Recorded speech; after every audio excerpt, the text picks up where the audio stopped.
Nous commençons ce chapitre sur les nombres réels par une première leçon consacrée aux propriétés des nombres rationnels. Nous allons rappeler ce qu'est l'écriture décimale des nombres, puis nous allons voir qu'il existe des nombres irrationnels, comme racine de 2.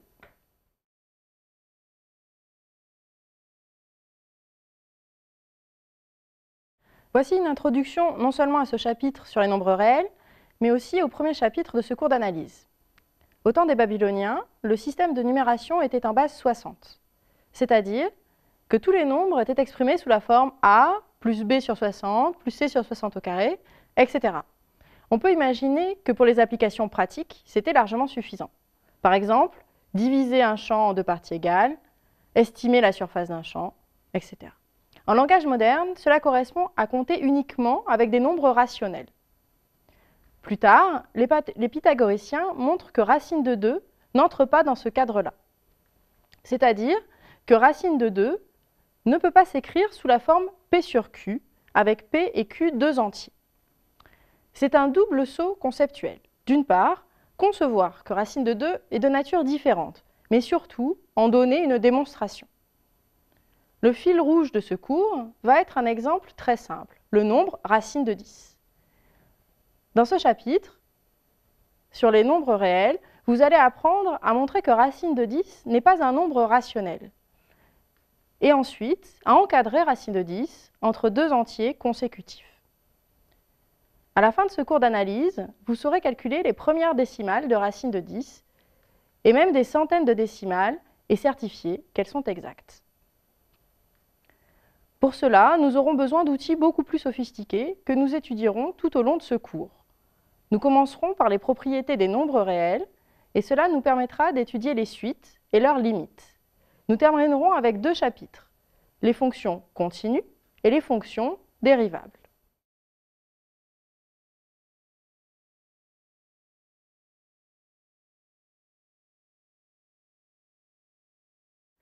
Par définition, l'ensemble des nombres rationnels est l'ensemble grand Q des nombres qui s'écrivent sous la forme P sur Q, où P est un entier relatif et Q est un entier naturel non nul. Ici, on a noté n étoiles pour l'ensemble des entiers naturels non nuls. Par exemple, 2 cinquièmes, moins 7 dixièmes, 3 sixièmes, qui s'écrit aussi 1 demi. Les nombres décimaux, c'est-à-dire les nombres de la forme A sur 10 puissance n, où A est un entier relatif et n un entier naturel, fournissent d'autres exemples.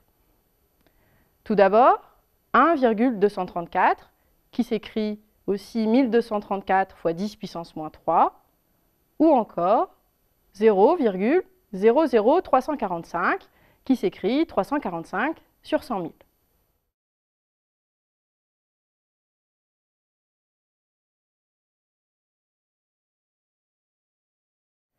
Cette proposition caractérise les nombres rationnels par leur écriture décimale. Un nombre est rationnel si, et seulement si, il admet une écriture décimale périodique ou finie. Expliquons les termes. Avoir une écriture décimale finie, c'est avoir une écriture décimale qui se termine à un certain rang après la virgule, comme 3 cinquièmes qui s'écrit 0,6. Un tiers a lui aussi une écriture infinie et périodique. Le 3 se répète indéfiniment. On autorise aussi à avoir une écriture périodique à partir d'un certain rang. Ici, 325 se répète indéfiniment par la proposition « c'est un nombre rationnel ».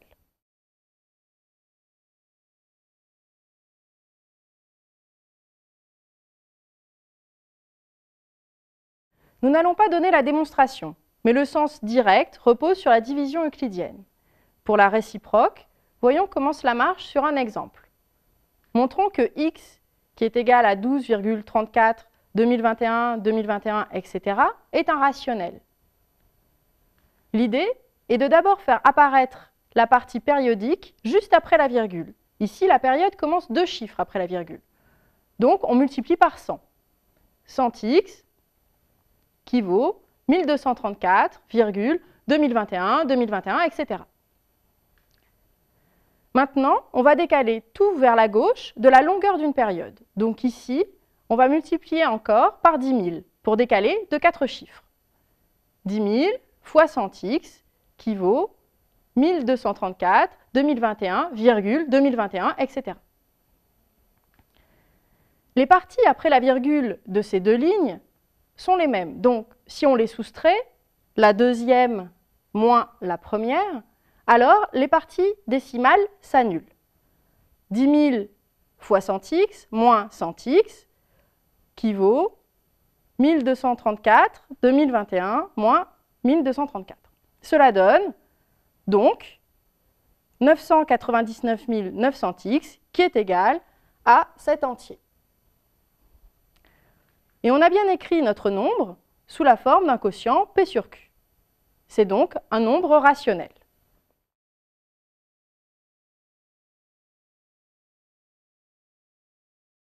Il existe des nombres qui ne sont pas rationnels, les irrationnels. Les nombres irrationnels apparaissent naturellement dans certaines figures géométriques. Par exemple, la diagonale d'un carré de côté 1 est le nombre irrationnel racine de 2.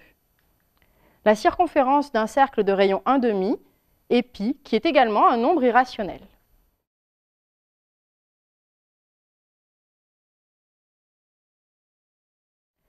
Nous allons prouver la proposition suivante.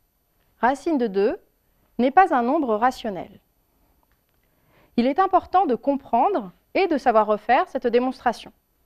Le raisonnement se fait par l'absurde, c'est-à-dire que l'on suppose que racine de 2 est un nombre rationnel et nous devons trouver une contradiction. Comme on a supposé que racine de 2 est rationnelle, alors il s'écrit P sur Q, où P et Q sont deux entiers. De plus, et ce sera important dans la suite, on suppose que P et Q sont premiers entre eux, c'est-à-dire que la fraction P sur Q est sous une forme irréductible. En élevant au carré, l'égalité racine de 2 égale P sur Q devient 2Q carré égale P au carré. Cette dernière égalité est une égalité entre entiers. L'entier de gauche est pair, donc on en déduit que P carré est pair. En termes de divisibilité, ça signifie que 2 divise P au carré. Mais si 2 divise P au carré, alors 2 divise P. Cela se prouve facilement par l'absurde. Donc, il existe un entier P' tel que P soit égal à 2P'.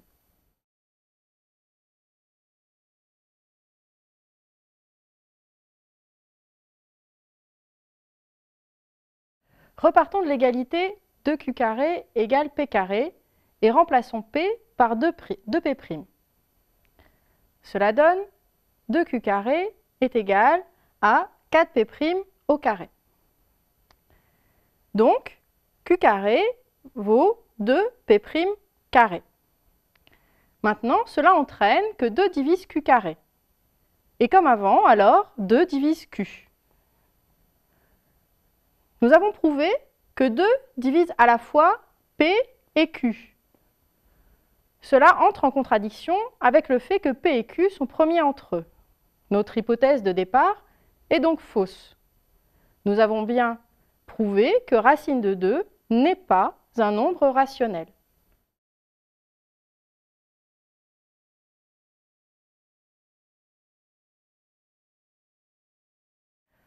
On représente souvent les nombres réels sur une droite numérique, comme sur la figure suivante. Il est bon de connaître les premières décimales de certains réels, comme racine de 2, qui vaut 1,4142, etc. Pi, qui est égal à 3,14, 15, 92, 65, etc. Et petit e, qui vaut 2,718, etc. Il est souvent pratique d'ajouter les deux extrémités à la droite numérique. On définit ainsi R bar, qui est R union moins l'infini plus l'infini.